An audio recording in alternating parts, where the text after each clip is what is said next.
It's a Guy Jeans podcast.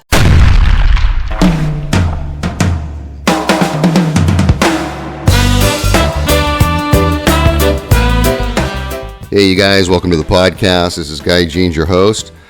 Hey, I want to thank everybody for coming out to the Bart Hall show in Long Beach. I've been here for the last 5 days, and my voice is kind of jacked up. It's a little bit, as you guys can see, it's real low. From talking to hundreds, if not thousands of people coming by the booth. And I want to thank everybody that's been coming by the booth and thanking me for the podcast, both podcasts, the Kern River Fly Shop podcast as well as this podcast. And it means a lot, and I really appreciate it. And some of you guys have been telling me some of your stories about that last podcast I did about the Book of Fear, the Gift of Fear. So I really appreciate that. Today's guest is Michael Peters, and he's with Long Branch Fly Fishing. And we're going to be talking about all the stuff that he's been doing and guiding and travel trips that he's doing to Alaska and Montana, and he's really working it, and really interesting guy. So I'm looking forward to talking to him. If you guys haven't, definitely subscribe to the YouTube channel. It helps the podcast grow. And if you're listening on iTunes or Spotify or wherever you guys listen to your podcasts, definitely write a review, and it helps the podcast grow and get shared and that sort of thing. So I really appreciate it, you guys, and loving doing the podcast. So without further ado, here is Michael Peters.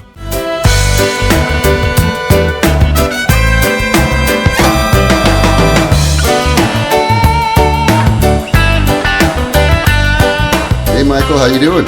Hey, I'm doing well, Guy. How are you, man? Good, man. Right on. Thanks for being on my podcast. Hey, thanks for having me, man. I appreciate it. Yeah. How's the show been for you, man? The show has been great. Thursday was the first day, which is typically a slow day, but I had steady traffic, all the way through. Friday was steady all the way through. Saturday started out a little slow, but it was just steady, the rest of the show. And it's been great. I've been meeting a lot of really nice, and great people. Yeah, it was fun. Yeah, my voice is kind of jacked up. I don't know, how many people do you think you've talked to? Hundreds? I've talked to quite a few people. It's crazy, huh? It is. All the different people and how many different people you meet, and it's cool. Old clients and stuff like that. Yes, absolutely. It's a blast, man. I like doing the Bart Hall show. One is there's not a lot of folks that are fly fishers, and it's kind of fun because introducing people to fly fishing, which you're doing too. And I think it's a really important thing for people like you and I to be at that show to introduce people to fly fishing, and that's what I want to talk to you about, and all the stuff that you do. Well, let's go back a little bit, man. Did you grow up in California? No, I grew up most of my life in California. But I was actually born, in Texas on a military base. Oh, really? Okay. Yeah, and I lived in Alabama for about 10 years, of my life. And then I moved to California, when I was 11 years old. And, I've been here, for, I'm 52 now. So I've been here now for most of my life. This is where I grew up. Okay. Did you do any fishing out there, or how did you get into fishing? Well, you know what, my grandfather, he started me fishing. I started fishing when I was about 3 years old, and when I was 5, and I'd go, stay with my grandfather over the summers. As a kid, I fished every day. When I was 5 years old, he had a huge pond, just huge. Sweet. And every day. I'd get up early and I'd have to, dig. They call them baits, which are night crawlers. And you'd have to go out early and get some of those, and you'd have to do it early in the morning, and you'd have to watch for snakes. I'd do that. That was in Alabama. That was in Alabama. So that's like, what are those, water moccasins? Water moccasins, yeah. Okay. And some of the things that I did then. I wouldn't dare let my boys go out and fish all day by yourself, because I saw water moccasins all the time. But I knew, and it was, he told me, hey, watch out for the water moccasins. Two things that you had to worry about were water moccasins and fire ants. Oh. Those were the two things. And so, and I you could see the water moccasins slithering, on the water, and the fire ants. You just got a dose of those every day. That was just how it was. So did you get bit by fire ants ever? Oh yeah, I got bit all the time. You'd have these little bumps on your ankles. And, Okay. Yeah, so it was just one of those things that you had to watch out, as they call it, for ant bed. So what were you guys fishing for? Bluegill, crappie, catfish, and there were some bass in there. But I found myself every day, as a 5-year-old kid, he'd come out, my grandfather would come out and feed the fish, and I'd just go out and I just stare at the fish. Every day I'd fish, with the cane pole, and I catch fish every single day. I never got sick of it. And then he worked on the weekend.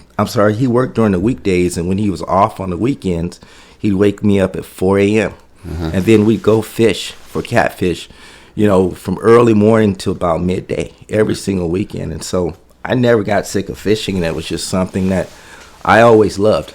Yeah. What a cool grandpa, man. Oh, yeah. Seriously, that's what is so important. There's so many, over the years, so many grandpas that take their kids fishing. How important is that, Oh, yeah. And I mean, look at it's turned you and me both into monsters. Oh. Fly fishing monsters. Yes, sir. No, you're right. No, that's absolutely happening. Right. Yeah, that's cool, man. So did you you fish there, and then you came out here to the west, and then did you go to school? Yeah. Yeah, I came out here to the west, and I actually I did elementary school, 6th grade. That's when I started here, and was that in the Los Angeles area? That was actually in Anaheim area. Okay. And then I moved to the Los Angeles area when I was going into 9th grade. So I spent about 3 years in that area, and then about 3 years in that area, and then I moved to the Los Angeles area, going into 9th grade, and I've been, in the LA area ever since. Was that weird, like moving from Alabama to the LA area, or just into California? It was a little transition for you? There was a little transition, there, and but it all went over, smoothly, and so here I am. Like you were talking earlier about your kids, and when we were kids, yes, like it was more. It seemed like it was just like we were just so free, right? Yes. Like my parents would be like, "All right, come back when the street lights come on," or they were just so much free. I would never do that with my daughters, right? Yes. But nowadays, I would be like, "No, you guys, I want to know where you're at." I mean, you're right. I mean, even yesterday at the show, my boys didn't have any travel baseball games or club soccer games. So, they were there at the show yesterday. But then I'm like, hey, you guys stay together. Go get some food, come back. And we're inside, so it's just a completely different world. Yeah, for sure. So how did you get into fly fishing, or did you get introduced to fly fishing here by somebody? How did that go down? So, with the freshwater fishing background, I went away to college, came back from college, and I started doing a lot of saltwater fishing. Okay. And I'd go on these short-range tuna trips, out of San Diego. And I became a charter master for a fishing club, and so I got to know, captains, all along the coast. And I would actually book these ocean trips. I'd go out, I'd catch albacore. I'd catch bluefin, I'd catch rockfish, I'd catch everything, and I hit all of the Channel Islands. I think the only one I've never been to is San Nicolas, but I've hit Santa Rosa, I've hit Santa Cruz, Santa Barbara, Catalina, San Miguel. I've hit them all, and that was huge. And I did that for a while, and I was really heavy in the salt. And that was with conventional gear. And then my son, Michael, who's 16 now, was my ex-wife at the time was pregnant with him. And I was going out on a few-day trip. And I thought to myself, wow, what if something happened and I needed to get back? And I go, this is not cool. I can't have the captain turn the boat around, everyone will want to throw me overboard. So after that, I started wanting to go somewhere where I could fish closer. So I started going up to the Sierras, and I discovered, that Bishop area, Bishop Creek, and I started doing that. So then I started transitioning back into freshwater, from saltwater, and I was, at that time using, spinning gear, conventional, and that actually it worked out well, and I loved it, and I thought it was great. But I still, had this little nudge in me. I went to, I wanted to go to Alaska. And I picked up a fly rod. And I didn't know how to cast. I was whipping the rod, and you could hear the popping noise. So was this in Alaska when you picked the rod up, or down here? This was down here. Okay. Before I went. And I went. And once I went, it's kind of like going to Vegas. Person for the first time. They're winning. I didn't know how to cast really well, but I casted good enough, and I had a really nice drift, and I had a purple and orange egg-sucking leech on, and I caught this 13-pound, coho, silver salmon. And after that, awesome. it just ruined me. And that's when the transition began. And I remember the rest of that trip. Most of my buddies weren't fly fishermen, and they're like, dude, you're not catching any fish. We're catching all the fish. Hey, you got to pull your load. And so I wanted to learn how to cast. So I came back, and then I went to the Long Beach Casting Club. And I met a guy named Al Ward and Howard Euler. Those guys. And they really, they helped me out. And Al Ward, actually, he's a great caster. He's a legendary guy. And I learned single-handed from him, and I learned two-hand from him. And it was great. So that just all started coming together. And I think in about 2017, I launched the name of my company because I was always taking my friends out. And I was pretty much outfitting everyone. I was making sure everyone was catching fish. And I go, wow. I go, wait a minute. And one day I just sat back, and one of my buddies, everyone was catching fish, and I go, you know what? I think I'm going to guide. Because it just gave me so much peace, and it's happiness just watching everyone. I didn't even have to fish. I was fishing through them.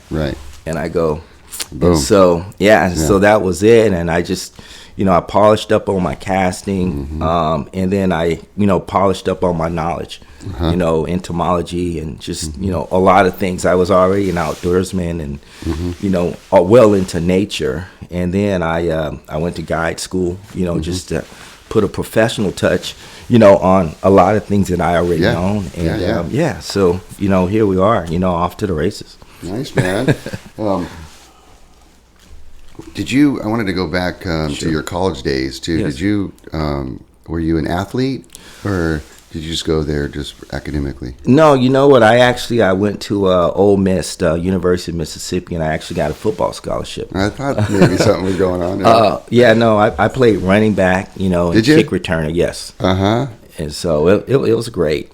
Did you play all 4 years doing that, or? No, I was there for a few years, and I tore up my knee. My last year, I tore up my ACL, my MCL, and LCL. I just we had ran, our 40 times. Scouts came to the school, and it was one of those times in my life where I just I had a void, because a lot of my buddies, I watched them go pro.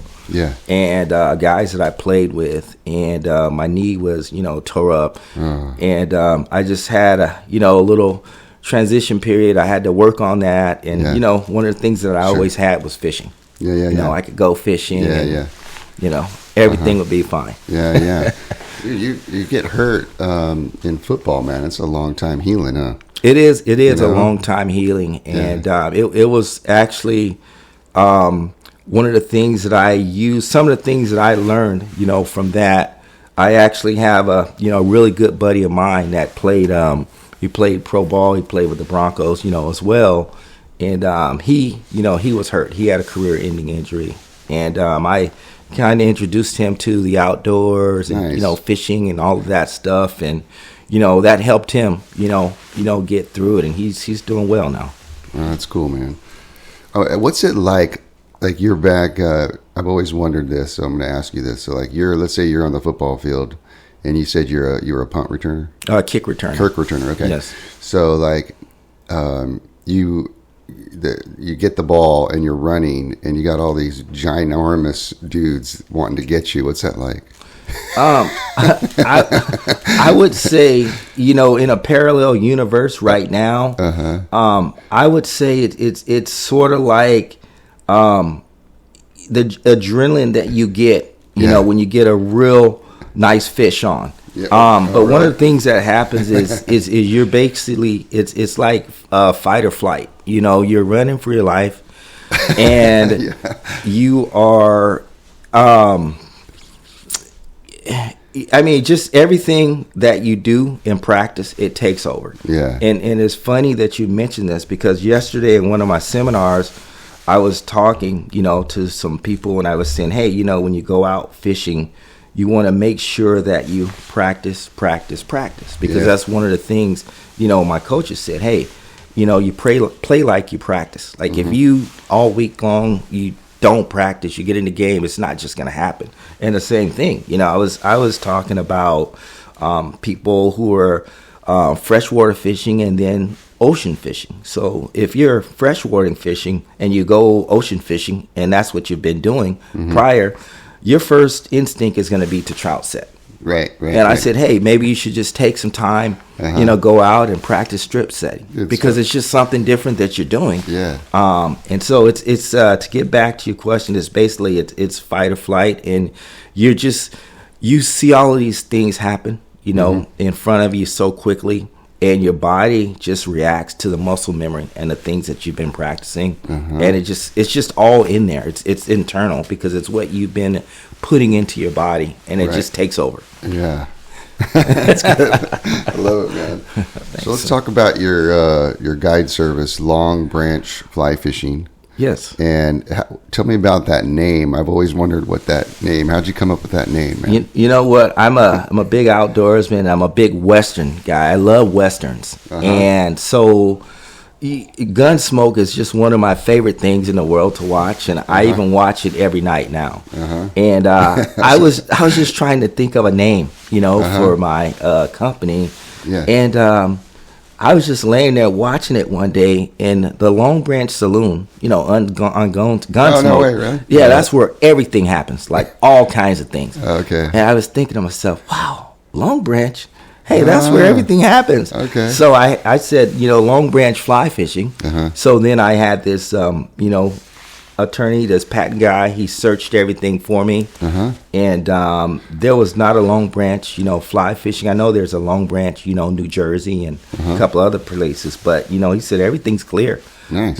So that's what it was, and I paid a guy to do some art for me, and got all that great logo, trademarked. And thank you. Yeah, man. It wasn't me. I'm not an artist. Yeah. But I got all of the rights to it, and hence Long Branch Fly Fishing was born.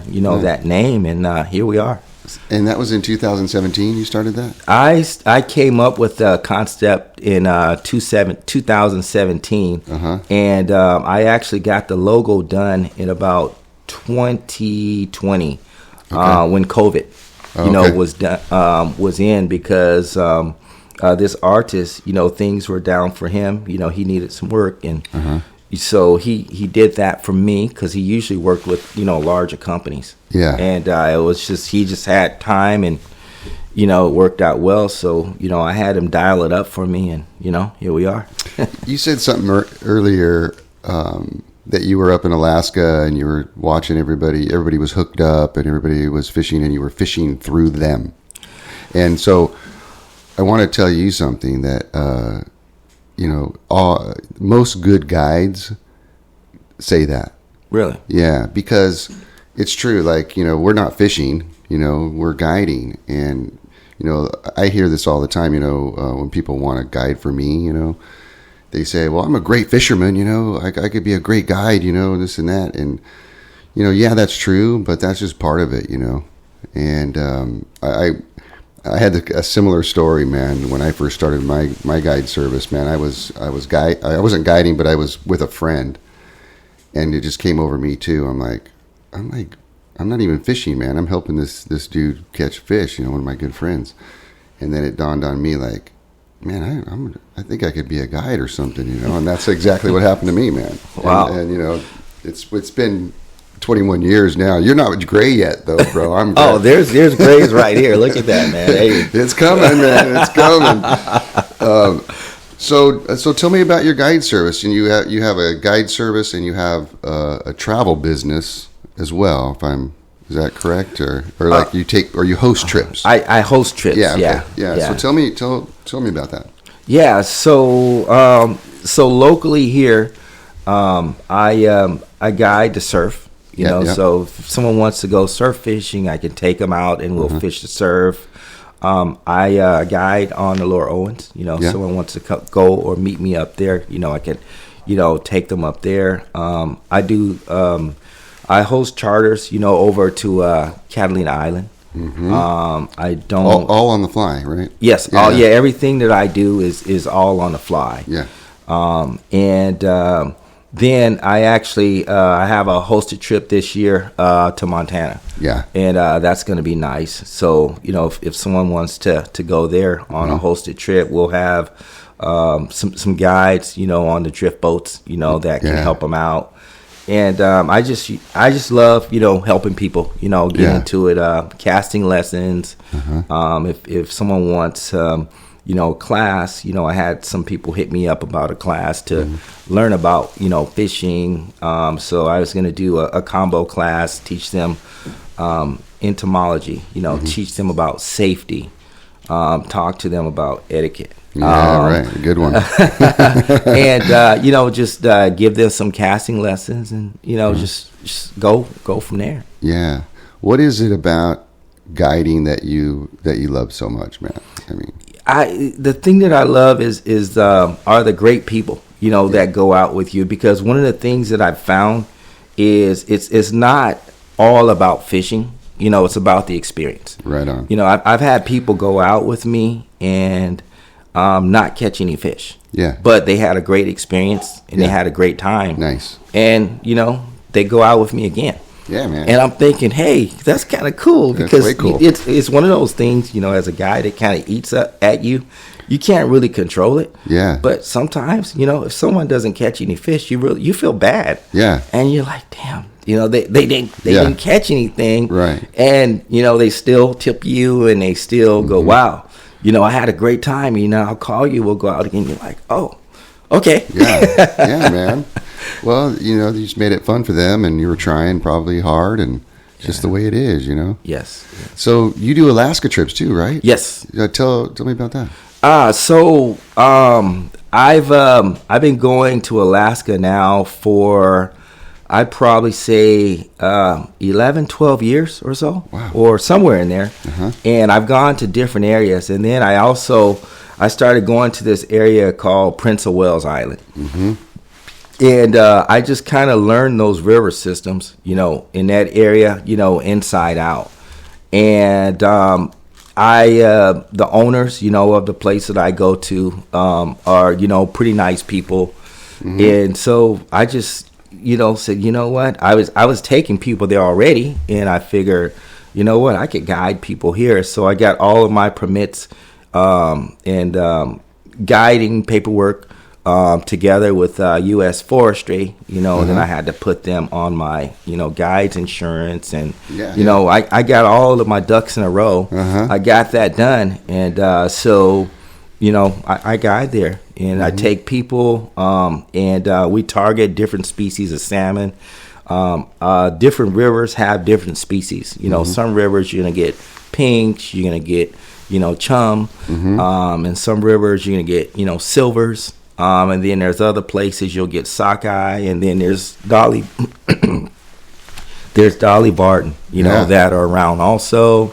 Cool. And then if everything works out well with that, we can go out with my buddy on this boat and chase or try and get a halibut. Oh, okay. Yeah. Is there different techniques that you're using for the different salmon, or is it all this kind of the same? Or what kind of flies would you use when you're fishing for them? That one fly that stuck me. That egg sucking leech. Oh, yeah. That thing is. That thing works good. That fly has been consistently good. For me in various colors. But also I found that some of the other flies that you use for like steelhead, like intruders, those also work as well. And I've even, it's funny that you asked that, because there was one trip, one of my buddies went, and we had caught, quite a few fish. And he goes, you know what, let me try something. So he put on a red woolly bugger and caught a sockeye. Yeah. But yeah, and then techniques, I mean, we're using single-handed rods. And sometimes we use two-handed rods. Sometimes, there's a lot of trees, shrubbery behind us, and then you're just doing a really nice roll cast, out there, and you're in the fish. Are you swinging? Or are you guys drifting those? Or stripping them, or how's that? We're stripping them. Sometimes we're drifting them, and then I did a lot of swinging last year. Yeah. Okay. Yeah, and that was for the salmon. For the salmon, yeah, that was really effective. It was fun. That's fun, man.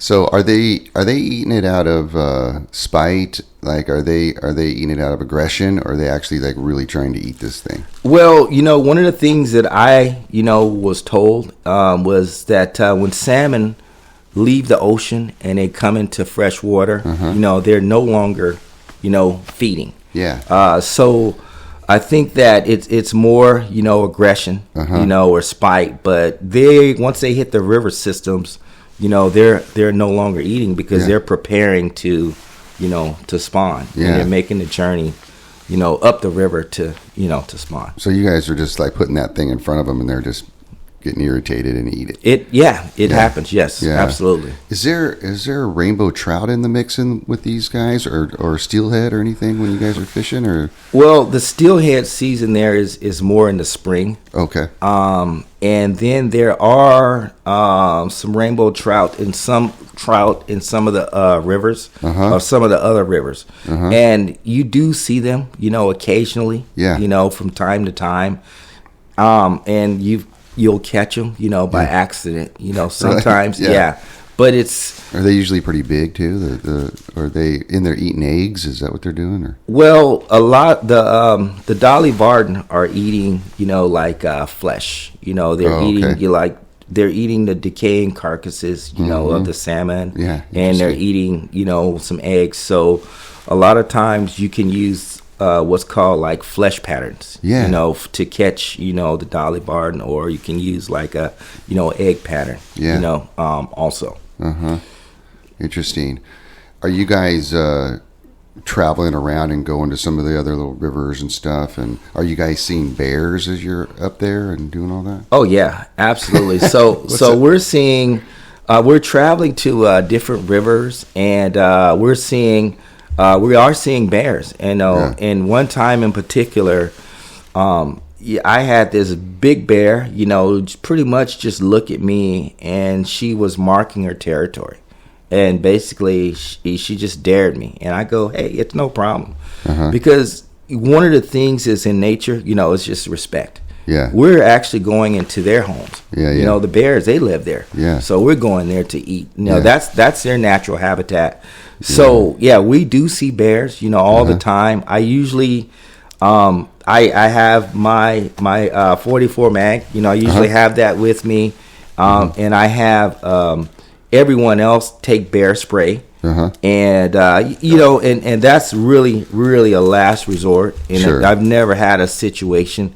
I mean, if anything happened, then the bear spray is what we're going to go with. Yeah, and yeah. then if it's one of those life-threatening situations where there's no other options, then that's it. But I love bears. I actually have a huge, bear tattoo. Oh, do you? Grizzly bear, on my back. This island here does not have grizzly bears, even though I've had grizzly bear encounters in other areas. This island has black bear. Oh, okay.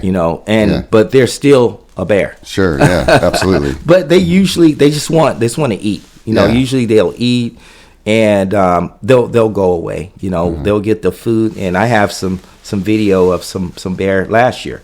They were eating, fish in front of me while I was fishing. Not too far away. Yeah. But, you just respect them, and you're not really trying to interfere with them eating. That's the main reason they're there. Hey, there's a lot of salmon around. They want to eat too. Yeah. It's their house. We're guests. What's the accommodations like where you guys are staying? Like your guests come up, and then is the food provided at the lodge, or is it kind of a do-it-yourself thing? No, the food is provided. So basically, individuals would fly in on a Friday. Usually it's from LAX to Seattle is about 2.5 hours. Seattle to Ketchikan is about 90 minutes. Once you get there, we get on one of those, it's like a float plane. There's ones that have wheels, ones that don't. Anyway, we fly into a place called Klawock, and that's usually about a 23-minute flight. Okay. Once we get there, it's within a half hour, or so. Driving, yeah. We're usually fishing. Because on the way there, awesome. we usually get there, because we're jonesing, and one of the things that happens is we have it dialed in. We get there, we'll go get spirits, beverages, for the week, some water, and I just tell everyone to have your waiters ready. And we're jonesing, the whole time, and so we get there and we fish all the way to the lodge, and usually when we get there, they put our food in the refrigerator because they know that, and we just have to heat it up. They know that we're gonna miss dinner. So to answer your question, the accommodations are great. It's usually 2 people to a 2-person rooms, 2 people to a room, and then there's some places or spaces that you can have up to 5 people. They have washers and dryers, so that you can wash and dry your clothes every night. The internet service is spotty. Yeah, it's really spotty, and the service that is provided, it's a little pricey because you're in the middle of nowhere. But they make hot breakfast every day, and then they put out all of the cold cuts, and they bake fresh cookies, and you make your lunch every day. So you get a hot breakfast, you make your lunch the way that you want with freshly baked cookies made with a lot of love. And then you come back in, and they make a really nice dinner. Nice. And it's great. Man, that sounds amazing, man. So let's talk about your hosted. I've seen that you've done some hosted trips to like maybe the Channel Islands as well, right? On a fly. Yeah, right? yeah, absolutely. Tell me about that. Yeah, so we'll head over to Catalina, and we usually leave out at about 5:30 a.m. Usually we'll meet at the landing at about 4:55. Once everyone is there, and usually we take limited loads of 10. So I have all of the equipment, so if someone doesn't have equipment, ocean equipment, and they're not familiar with it, they can come on the trip, and I'll provide it for them. Also, I try and, give people casting lessons, before the trip. Sure. Because once we get on the trip, hey, it's live action. We're coming in hot, so it's one of those situations where, you have to be ready to go. But, we get on the boats, and, we have great captains. I usually go out with my buddy Ryan. He's been a really great friend of mine for, over 20 years. And I was fishing with him since he was a deckhand, and now he owns boats. Nice. And so I usually go out on the Gale Force or the Triton because our relationship. You know, Yeah. it goes back a long way. So we'll go over to the island, and deckhands are great. The Captain Jarrett, you know, he's great. And, you know, they put us on fish. And when we get there, you know, sometimes I'll tie flies on the way over. So I'll look at the sardines, I'll look at the anchovies, I'll look at the bait that we have in a bait tank, and I'll tie the flies, just trying to match the hatch, basically. Sure. And when we get over, so we know what size flies to use. And so that, you know, we just get underway and we go for it. Are you guys doing like a circular, like one person casts on the front of the boat, and then you like if they hook up, and then or if they don't, they strip, and then they everybody kind of rotates, kind of a thing? Yeah, absolutely. So yeah, we're doing what's called the tuna shuffle. Okay. So everyone basically we're facing the stern of the boat. Then you have the port side, you have the starboard side. So in the corner, and one of the things that I talk about is the safety. You know, because you never want anyone in the line of fire, you know, when you're casting. So we'll let the first person go out in the corner of the stern, and they are stripping all of their line out, and then they strip it back into their stripping basket. And then usually I tell them, you know, 2 false casts, 3 tops, you got to let it go. Because that line is much heavier. You can't carry it. You know, more than 3 false casts, you're going to lose it. And now you're holding everyone up. So that's great. And is the boat moving? And, yes. And so that's why you can just let the line go out? Well, sometimes we're moving, you know, and sometimes we're not. Okay. So there's times where when we pull up to a spot, the boat is anchored. And you cast, you know, to an area, and you're catching, you know, fish. And then there's sometimes when fishing may be a little tough. And so we're moving. So it's both, but we try and anchor up. You know, a lot. Are they chumming it? Yes, chumming they are. The heck out of it? Yeah, they are. They're throwing out live sardine, live anchovies, and we'll see fish start coming up. Yeah. What's coming up, and what are you guys catching mostly? Yeah. So first you'll have like calico bass, you know, which is just one of my favorite fish, you know, in the world to catch. Calico bass come up. Then you'll have bonita, you know, start coming up. Then you'll have barracuda. And it's just like anything. The bigger fish are the smarter fish, and they sit back. Once all that happens, then the yellowtail will breeze through. And they usually come last. So it's like a little, like a food cycle, you know. And the bigger fish, they kind of sit back, and they'll breeze through last, but they kind of wait. And see what's happening. But the smaller fish come through. But yeah, so we're catching calico bass, we're catching, you know, bonita, and barracuda, and then we'll have a shot, you know, at a yellowtail. And, you know, even with the northern islands, you know, they have shots at white sea bass too. So it just depends on, you know, what's going on. Are you guys doing different sinking lines? What kind of lines are you guys use mostly? Yeah, we're using full sink lines. Sometimes I would say lines from intermediate to maybe 7 inches per second, and then I'd say also the 357 line. You know, it has different layers or different levels that it sinks at. You know, that's actually really effective too. It just depends on the day and how the fish are, you know, behaving. If they're all at the top, you know, that's great. That intermediate line will work, you know, pretty well. What kind of strips are you guys doing? Are you doing different strips for different species, or are you doing longer strips, shorter strips? What kind of strips? For different species, you're definitely using different strips. And most of the time you can get away, you know, with a steady strip, and you can, you know, catch a calico. If you want to get a yellowtail, you're going to have to do a much faster strip.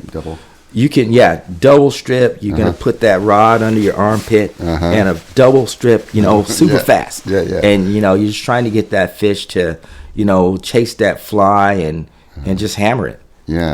Sounds so fun, man. You know what? It's a lot of fun. And the thing that I like to do is I like to watch people's faces when they even Right. get something like a strong bonita, Yeah. which sometimes you mistake for a yellowtail bite. Yeah. But I like to watch their faces, and it's that moment. It's like the lights lighting up on a Christmas tree when they realize, Oh, dude, wow, this thing thing's has, pulling. Yeah, it's pulling. It has some shoulders, and they're like, oh. What size rods are you guys using? We start out with eight Okay. weights, and usually we take 8, 9, 10. Okay. So usually we'll start out with 8 weights, and if the fish are bigger, Yeah. then we may move up to 9, and if we need, we'll move up to 10. But usually we start with an 8 weight. Okay. Yes. And what about liter and poundage of liters that you guys are using? I usually use about 20-pound Okay. test, and it's just straight. Uh-huh. I like Straight mono? Or fluorocarbon. Okay. Yeah, I like that P-Line Tactical. Okay. It's really strong, and it's great. It's effective. We catch fish on it. Mm-hmm. So I use that, and I just do a straight leader, maybe 6 feet. Okay. Between 6 and 9 feet, Uh-huh. but usually maybe closer to 6.5, 7. Yeah. Somewhere in that area. It just varies. That line gets it down quick. It does. Yeah. It does. Yes. Okay. Very cool. Well, if people want to find you, and where would they find you at, like website or socials or anything like that? Yeah, social's actually been great. They could find me at Long Branch, fly fishing on Instagram, or Okay. they could go to longbranchflyfishing.com, Nice. for my website, or just, word of mouth.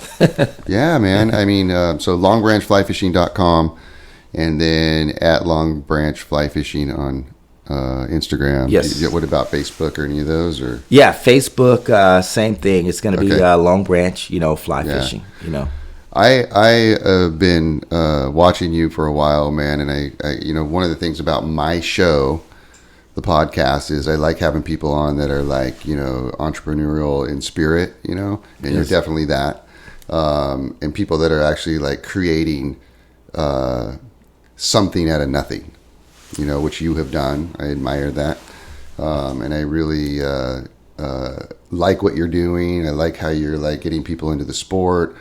I like your demeanor. You're obviously, I can tell by your personality over the years that I've talked to you, that your personality is very gentle, and you're very patient, and which is a huge thing when you're guiding, right? Well, fishing in general, but yeah, guiding more so. Yeah, you have to be patient because Yeah. it comes with the territory. yeah, for sure. So I wish you much success, buddy. Yes, sir. And thanks for being on my podcast. Oh, Guy, hey, man, it's Yeah. been a pleasure. Yeah, man. I always enjoy coming up to the Kern. Yeah. Oh, yeah. Yeah, You've gone out with me with Howard, right? I have. Yeah. Yeah, fishing with Yeah. you, hanging out with you. Yeah.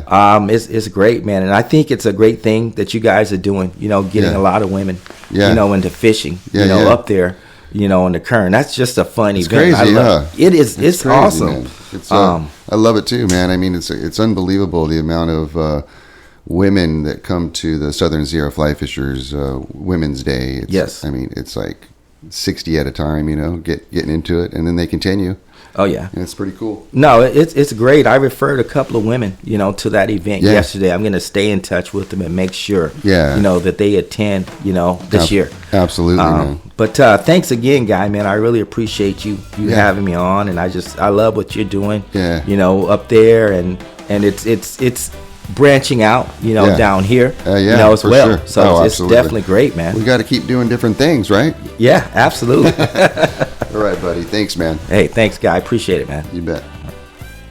With everything going on in the world today, right now could be the best time ever to diversify your retirement savings with precious metals like gold and silver.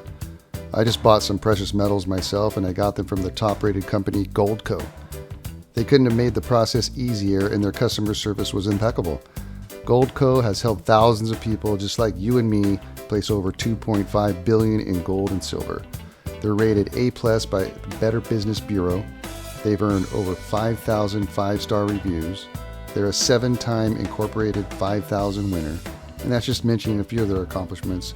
There's plenty more. Right now, for my listeners, they're offering up to $10,000 in bonus silver. You heard that right, up to $10,000 in bonus silver, but only while supplies last. Go to goldco.com/guy to learn more. That's goldco.com/guy. Diversify your savings with gold and silver today at goldco.com/guy. It's a Guy Jeans podcast.